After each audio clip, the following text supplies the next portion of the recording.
And welcome back to Comic Frontline, everybody. I am Brant Fowler, aka the Gonzo Goose, back with another review for you. We're talking Convergence, and this issue is Convergence Batgirl, issue 1 of 2, written by ALISA KWITNEY, with art by Rick Leonardi and Mark Pennington.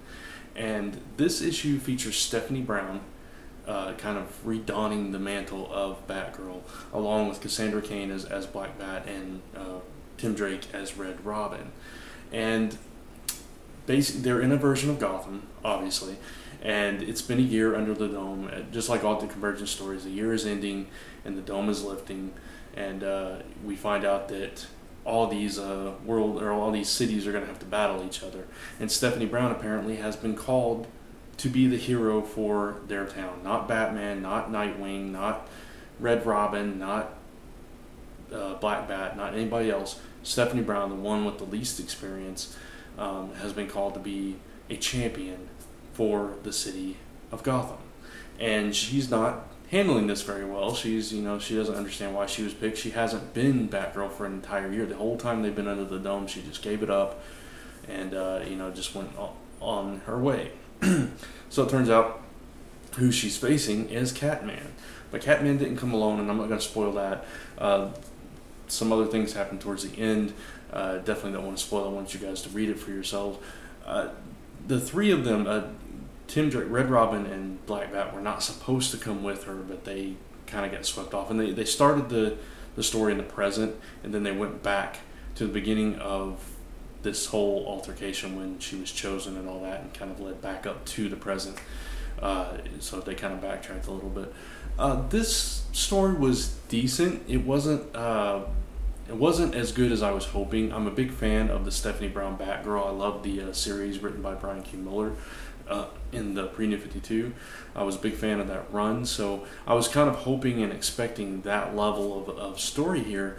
And while it was okay, it just wasn't quite, didn't quite connect for me personally.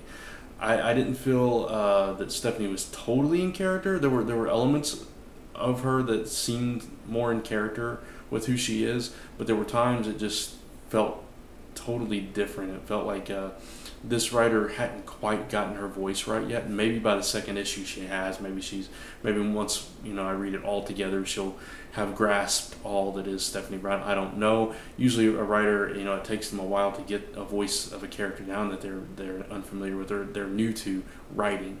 So it wasn't bad. It wasn't a bad story. It was just not quite. It just didn't connect with me personally as a reader and as a Stephanie Brown / Batgirl fan as much as I was hoping it would. So there is that. Art-wise, the art, it was very stylized, and I didn't have a problem with that. It's not my particular cup of tea.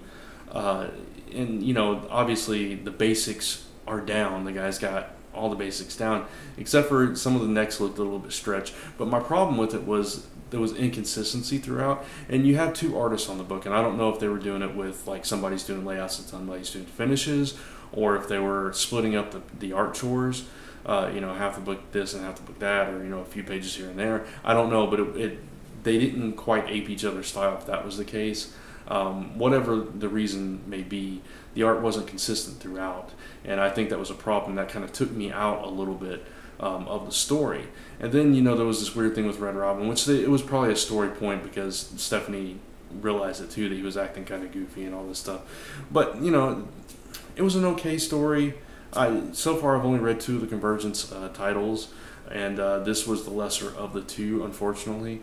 But we'll see where everything stands once I've read everything, and of course we'll be talking about this on the live show on Tuesday, so tune in for that.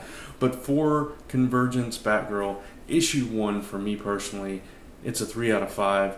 I'm hoping that the second issue brings more of that classic Stephanie Brown Batgirl character that we all know and love, and the voices connecting a little bit better, and that the art is a little bit more consistent. So we'll just have to wait and see, but 3 out of 5 for Batgirl, number 1 of the Convergence titles. So that's going to wrap up this review. Check out all the other reviews here on Comic Frontline. Check out comicfrontline.com, comicrelated.com, and if you want to, zone4podcast.com to gather all your number 1 source for all your comic news, reviews, podcasts, and so much more. And until next time, I'll see you in the next video.